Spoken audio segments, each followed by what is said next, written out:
ჯითი ჯგუფზე უნდა მოგიყვეთ სავაჭრო და მომსახურების ჰოლდინგურ კომპანიაზე, რომელსაც უკვე 15 წლიანი ისტორია აქვს. საავტომობილო ბიზნესი კომპანიისთვის დიდი ხანია ძირითად საქმიანობად ჩამოყალიბდა, თუმცა ჯითი გრუპმა დივერსიფიკაციაზეც იზრუნა და შვილობილი კომპანიებით სხვადასხვა სექტორში დაიმკვიდრა ადგილი. როგორი იყო ჯითის გზა და რა გეგმები აქვს კომპანიას, სიუჟეტში მოგიყვებით.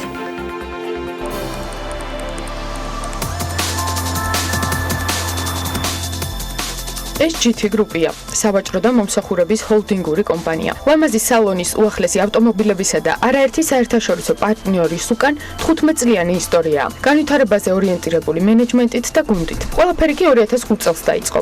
არა, უფრო სწორად ცოტა ადრე, მაგრამ ჯითი გრუპი ამ სახელწოდებით სწორედ ამ დროს ჩამოყალიბდა. პირველი პარტნიორი საცხებ საფოხი მასალების გლობალური კომპანია კასტროლი იყო. შემდეგ ფორდი.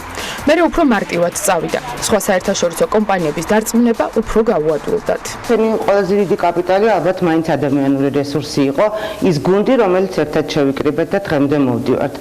ეს გუნდი თანდათან იზრდება და შედეგად მივიღეთ ის, რაც მივიღეთ. დღეს ერთ-ერთი უმსხვილესი კომპანია ვართ საქართველოში და ყოველწლიურად სტაბილურად შეიძლება ითქვას, რომ ვიზრდებით. Ну, მაგალითად 2 წლის მონაცემებს თუ ვიტყვით, 2017-ში ჯითი გრუპის ერთობლივი შემოსავალი 120 მილიონი იყო, 2018-ში 30%-ით გაიზარდა და თითქმის 160 მილიონი იყო. დღეს ჯითი გრუპი ბაზარზე 600-მდე თანამშრომლით და 4 შვილობილი კომპანიითაა წარმოდგენილი. შედეგად ჯგუფი არა მხოლოდ საავტომობილო ბიზნესში ოპერირებს, არამედ საქმიანობს ისეთ სფეროებშიც, როგორებიცაა კვების პროდუქტები, მეღვინეობასთან დაკავშირებული აღჭურვილობა, მშენებლობა და სამშენებლო მასალები. ძირითადი საქმიანობა და პირველი წარმატება მაინც ავტომობილებს და სპეციალურ ტექნიკა დანადგარებს უკავშირდება. 2007 წელს განხორციელდა სწორედ ჩვენი პირველი მსხვილი მიწოდებები კომუნალური ტექნიკის მიმართულებით, როდესაც თბილისის მერიას და შემდეგ უკვე სხვადასხვა მუნიციპალიტეტებს ჩამოუყვანეთ დასვთავების ტექნიკა. ასევე 2007 წელს განახორციელეთ პირველი მიწოდება სახანძრო ავტომობილების, ასევე თბილისის მუნიციპალიტეტში. აქედან დაიწყო და გაგრძელდა. ჯითი გრუპში დილის თათბირის მთავარი თემა დღესაც თბილისისთვის იზუზუს მარკის 220 ახალი ავტობუსის მიწოდებაა. შეკრებად საორგანიზაციო საკითხებისთვის დაიგეგმა. თათბირზე ჯგუფის საერთაშორისო პარტნიორებთან ურთიერთობასაც განიხილავენ, რომელთა ჩამონათვალიც საკმაოდ წარმომადგენლობითია. ჯითის პარტნიორები ისეთი გლობალური მოთამაშეები არიან, როგორებიცაა ნიუ ჰოლანდი, კუნი, ივეკო, ასტრა, სუმიტომო და სხვები.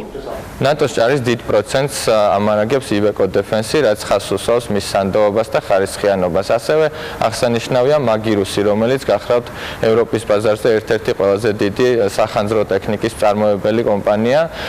მინდა ასევე აღვნიშნო, რომ საქართველოში გვეყოლება 30 ერთეული ივეკო მაგირუსი წლის ბოლომდე. მინდა წარმოგიდგინოთ სუმიტომოს იაპონური ექსკავატორები. კომპანია ახალი ბრენდი, რომელიც ჩვენ დავიმატეთ და ამ გადაწყვეტილების მიღებაში დაგვეხმარა სწორედ ის ფაქტი, რომ ეს ტექნიკა გამოირჩევა თავისი გამძლეობით და თავისი სიცოცხლის უნარიანობით. ეს არის ტექნიკა, რომელიც გამოირჩევა ყველა სხვა მსოფლიოს მწარმოებლისგან თავისი საწვავის ხარჯითა და მისი ეკონომიურობით.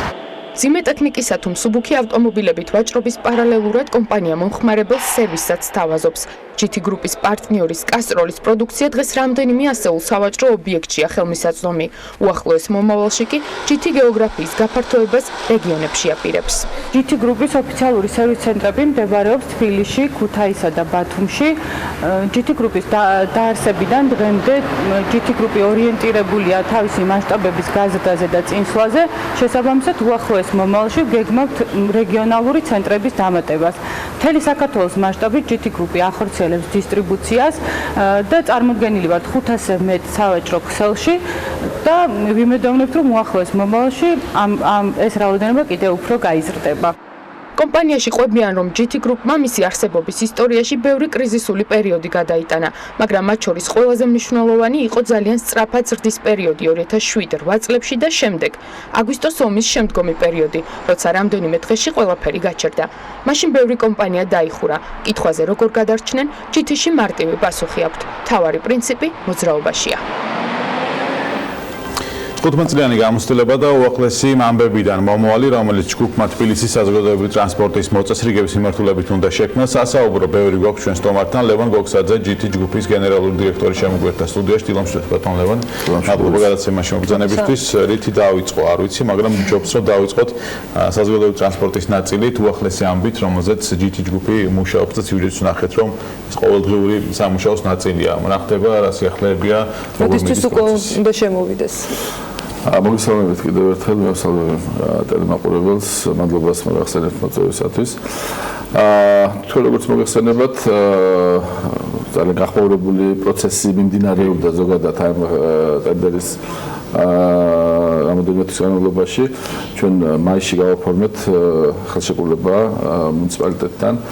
პირველი პარტია ავტობუსების უნდა შემოვიდეს უკვე სექტემბერში და დეკემბრის ბოლოს ვასრულებთ კლient 220 ავტობუსის შემოყვანას. დეკემბრის ბოლოს 220 ავტობუსი იქნება უკვე საქართველოში. კი ბატონო, რაც შეეხება ჯითის ჯგუფის ისტორიას, სიახლეებზე და ახალ ბრენდებზე შეგვიძლია რომ ცალკე დავუთმოთ ამაზე საუბარს დრო, მაგრამ როგორ დაიწყეთ და რატომ გადაწყვეტ სხვადასხვა მიმართულებებში, ასე ვთქვათ, განვითარებაც. თავიდან იყო მხოლოდ ავტომობილები და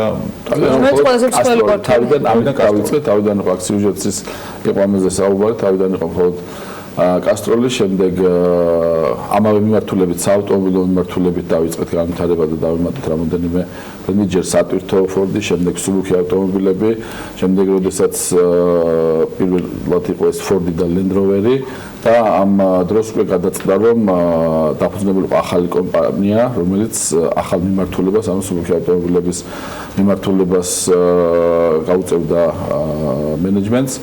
და შემდეგ ყოველი ახალი მიმართულება, ასე მოხდა ეს კვების პროდუქტების მიმართულებით, ასე მოხდა ეს მეღვინეობის მიმართულებით, ასე მოხდა ეს მშენებლობის მიმართულებით, ყოველი ახალი მიმართულება უკვე ყალიბდებოდა პრაქტიკულად როგორც წესი ჯითი გრუპში და შემდეგ უკვე როდესაც ხედავდით რომ ამ კომპანიას უკვე ამ მიმართულებას შეეძლო უკვე დამოუკიდებლად არსებობა, უკვე იქნებოდა ახალი კომპანია, ახალი მიმართულებით, ახალი მენეჯმენტი. დღეს თქვენს პორტფელში რამდენი კომპანია და წილობრივად როგორ ნაწილდება ჯითი ჯგუფი ისე რჩება ყველაზე მსხვილ ჯითი ჯგუფი რჩება როგორც მშობელი კომპანია, დედა კომპანია, აქ არის 4 კომპანია დღესდღეობით გარდა ჯითი გრუპისა, რომელთაგან ორში 100%-ს ფლობს ჯითი გრუპი, ხოლო ერთში 50% და ერთში 51%-ს.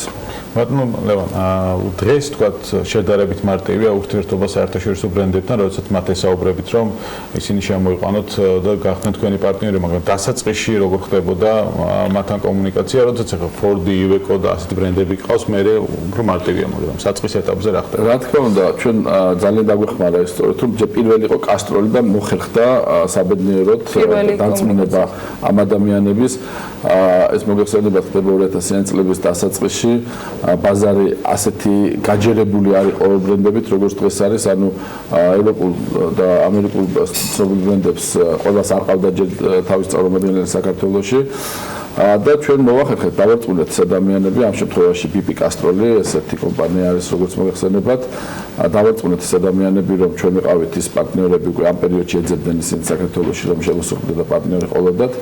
დავარწმუნეთ, რომ ჩვენ ვიყავით ის კომპანია, რომელიც მათი სანდო პარტნიორი იქნებოდა და ჩვენ გავამართლეთ კიდევაც მათი იმედები და შემდეგ სწორედ მათი დახმარებით, შემდეგი ნაბიჯი ჩვენი როგორც უკვე სიუჟეტიც ვნახეთ, ეს იყო ფორდის სატვირთო ავტომობილები, ზუსტად BP კასტროლის რეკომენდაციით მივედით უკვე შემდეგ კომპანიასთან და ამან გაგვიადულა რა თქმა უნდა ურთიერთობა. დღეს რამდენ ბრენდთან გაქვთ კავშირი და რამდენი ბრენდის თქვა ტექნიკას სთავაზობთ ქართველ გამიჭირდება რომ გითხრათ ძალიან ბევრი ბრენდი არის ჩვენს პორტფოლიოში და ჩვენ სულ მუდამ ვცდილობთ რომ განვაახლოთ ბაზრის მოთხოვნებიდან გამომდინარე განვაახლოთ ის არსებული რაც გვაქვს და ვეძებოთ ახალი მიმართულებები რომლებიც დაგვეხმარება რაღაც სხვადასხვა თქვენს ჯგუფში სერვისებიც მნიშვნელოვანი კომპონენტი არის მათ შორის ამ ტექნიკით დაინტერესებული ადამიანებისათვის ესეც მნიშვნელოვანი არის ხოლმე რა ჯამში რა დგება ჯითი ჯგუფთან ურთიერთობის დაწყებისას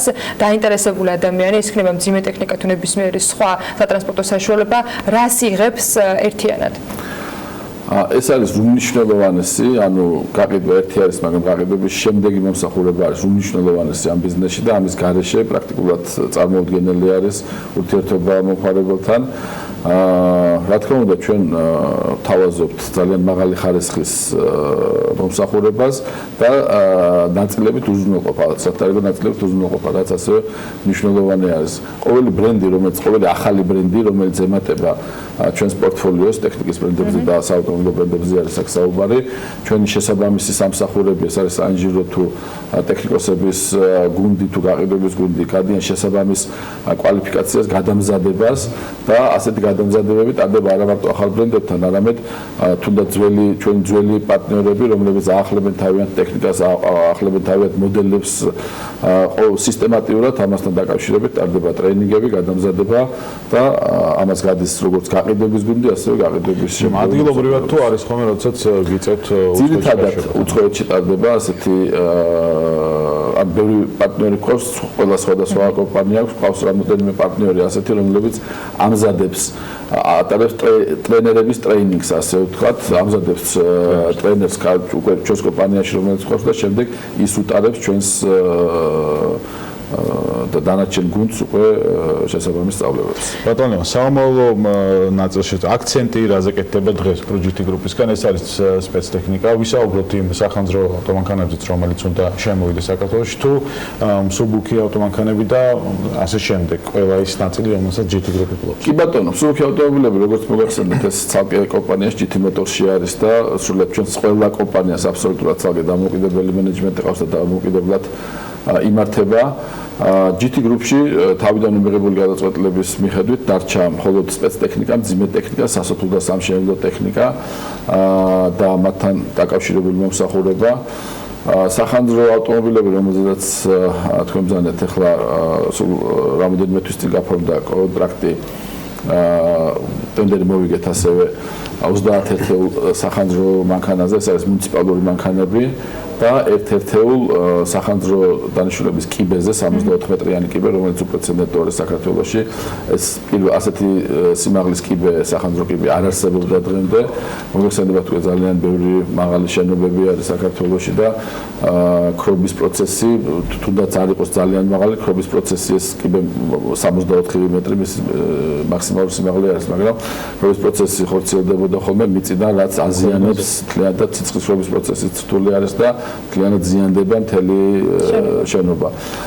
ეს არის კიბე, რომელსაც შეუძლია 64 მეტრზე ავიდეს და წერტილოვანი დარტყმა გააკეთოს ცეცხლის კერაზე და გარდა ამისა სამაშველო ოპერაციებში მიიღოს მონაწილეობა, რომ ევაკუაცია მოახდინოს ხალხის. ეს არის ჩვენი პარტნიორი უკვე მაგირუსი, რომელიც არის მსოფლიოში ერთ-ერთი უმსხვილესი კომპანია მიმართულებით სახანძრო სამაშველო მანქანების წარმოების მიმართულებით. ჩვენ აქ დიდი გამოცდილება გვაქვს ამ მიმართულებით. 2007 წლიდან დავიწყეთ ჩვენ მიწოდება ტექნიკის და 2007 წლის პირველი ერთ-ერთი მსხვილი პროექტი, სწორედ სახანძრო ავტომობილები იყო თბილისის მუნიციპალიტეტზე მიწოდებული, რომელიც დღემდე ფუნქციონირებს თბილისში და იმის შემდეგ კიდევ რამოდენიმე ასეთივე პროექტი იყო, მაგრამ ეს ვფიქრობ, რომ ეს არის სრულად განსხვავებული თავისი ხარისხით. მოხდება. ეს მიწოდება დაიწყება წლის ბოლოს და რამოდენიმე ერთეული გადავა მომავალ წლის დასაწყისში. წარმატებას გისურვებთ, დარწმუნებული ბევრი ძალიან საინტერესო პროექტის შესახებ გვექნება შესაძლებლობა, რომ მომავალშიც ვისაუბროთ, მით უმეტეს თქვენი გეგმები ყოველთვის საინტერესო არის და ბევრ მიმართულებას წუდება. ლევან გოგსაძე, ჯითი ჯგუფის გენერალური დირექტორს მასპინძლობთ საქმიანი დილის ეთერში.